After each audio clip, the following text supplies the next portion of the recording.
नमस्कार दोस्तों, जय जोहार। मैं कौशल तिवारी और बिहनिया संझा में आपका स्वागत है। धान घोटाला और चावल घोटाला के लिए चर्चित छत्तीसगढ़ में एक बार फिर क्या धान खरीदी शुरू होते ही धान घोटाला और चावल घोटाला होने लगा? क्या समिति में बैठे लोग इस घोटाले को अंजाम दे रहे हैं और यह सारा खेल के पीछे किसी बड़े नेता का हाथ है, किसी मंत्री का हाथ है? कहना मुश्किल, क्योंकि जब से छत्तीसगढ़ में धान खरीदी हुई, खासकर डॉक्टर रमन सिंह के कार्यकाल से आप देखें तो किस तरीके से बहुचर्चित धान घोटाला कांड हुआ था। इसमें एक डायरी के भी बरामद होने की चर्चा थी। शराब घोटाले में शामिल अनिल टुटेजा आईएएस का भी नाम तब सुर्खियों में था, लेकिन यह मामला टाए टाए फिस हो गया। तो कुनकुरी कांड कौन भूल सकता है, डॉक्टर रमन सिंह के कार्यकाल के दौरान ही हुआ था। और इसके अलावा राज्योत्सव में दाल भात केंद्र को लेकर चावल घोटाला हुआ था, उसकी अपनी कहानी थी। तो भूपेश बघेल सरकार के कार्यकाल में भी जबरदस्त ढंग से चावल घोटाले की खबर सुर्खियां बटोरने लगी थी और इस मामले में भी जांच सीबीआई को सौंप दी गई है। इस मामले में क्या होगा, कौन फंसेगा, कितने लोग अंदर होंगे, क्या कोई राजनीतिक गिरफ्तारी होगी, कहना मुश्किल है।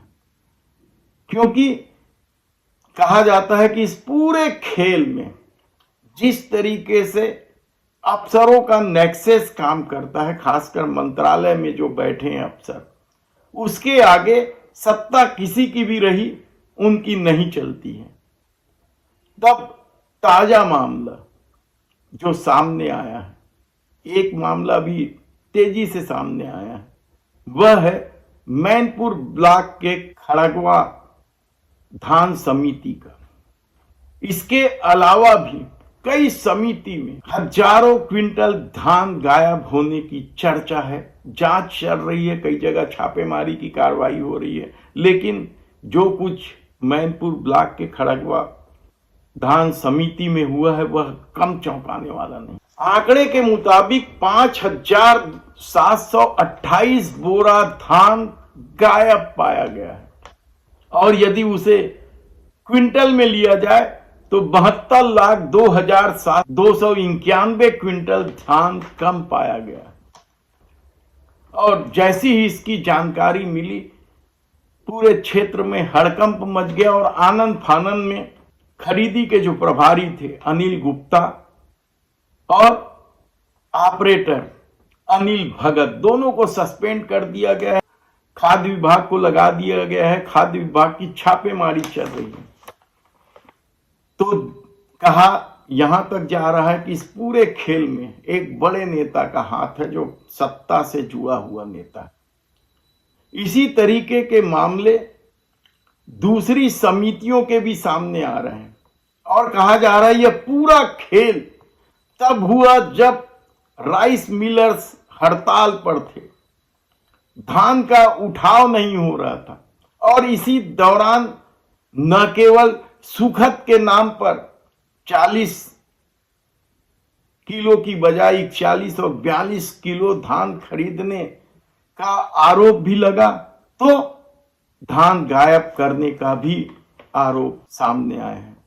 सूत्रों का दावा है कि इस पूरे मामले में कम से कम 40,000 बोरा धान की अफरा तफरी हुई है पूरे छत्तीसगढ़ में विभिन्न सोसाइटियों से। यह तो जांच में पता चलेगा इन आरोपों में कितना दम है, लेकिन मैनपुर ब्लॉक के इस समिति में जो मामला सामने आया है वह हैरान कर देने वाला है।